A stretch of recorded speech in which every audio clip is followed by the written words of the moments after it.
Explain exactly what is going on here. A different legal system, of course.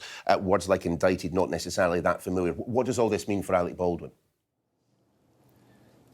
It's not good news for Alec Baldwin, Neil. Indicted, charged effectively with involuntary manslaughter. Not for the first time, you'll remember. He was previously facing the same charge that was dropped.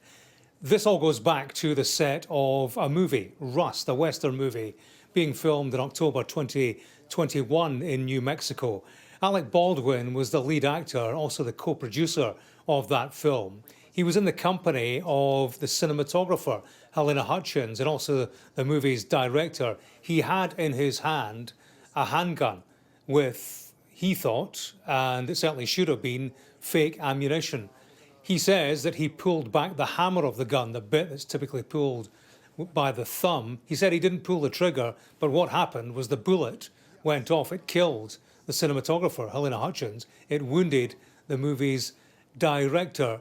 There was an investigation into what happened, and there were charges initially for Alec Baldwin of involuntary manslaughter. That went away. Prosecutors dropped that charge in April. He has now been indicted once more, a charge again of involuntary manslaughter. What happened was they took a second look at the gun, reconstructed it with appropriate parts. They looked at a spent cartridge and deemed it, they deemed the fact or the truth to be that the trigger had been pulled. Their analysis said that given the tests, findings and observations, the trigger had to be pulled or depressed sufficiently to release the fully cocked or retracted hammer. Baldwin's not the only one charged as a result of that incident, of course.